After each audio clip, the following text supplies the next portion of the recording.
And you interviewed a Parkland family member who reacted to what the Post did. Can you just walk us through some of that interview as we get going here?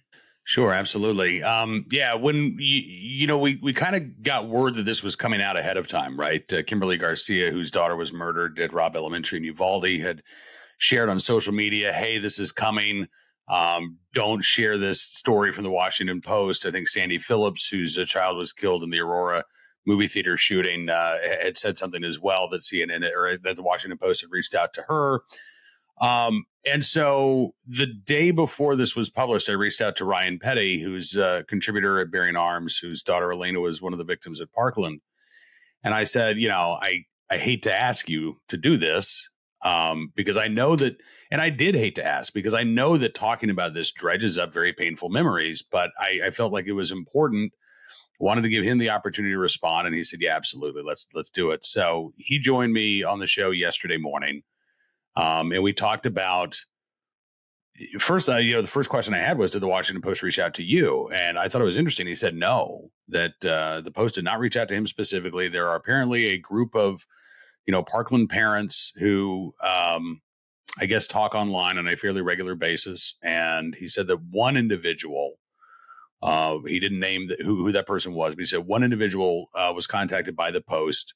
And I guess they were supposed to sort of, relay the information to everybody else that this was coming. It didn't sound like the Post was asking permission.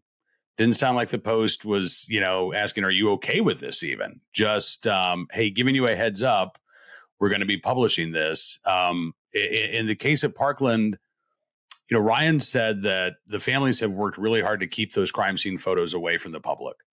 And that even during the trial of the Parkland shooter, the images were blurred out in the courtroom so that, the people in the gallery could not see these, specific pictures. The jurors saw them, but those in the gallery did not.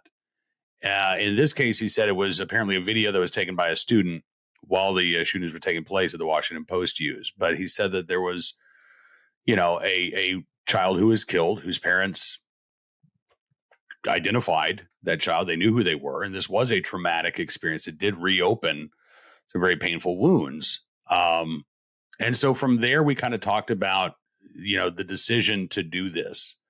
And I read your piece at the Reload. I thought spot on analysis. I wish we had something to disagree with there, but we really don't, because I said many of the same things at Bearing Arms.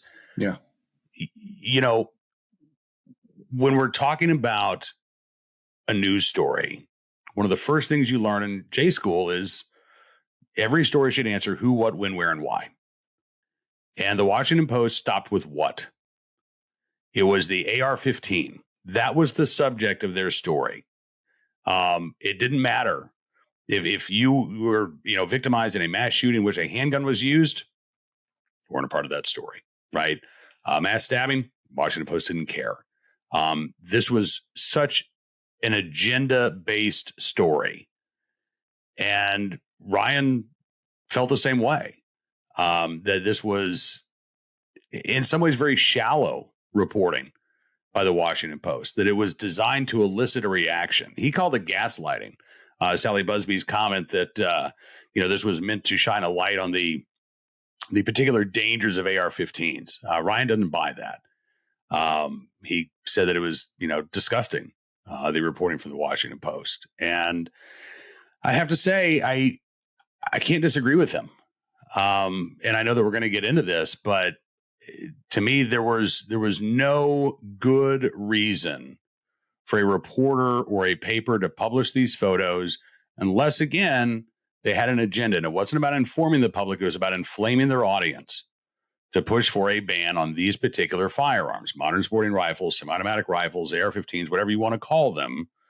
That was, I think, the entire purpose behind the Washington Post report.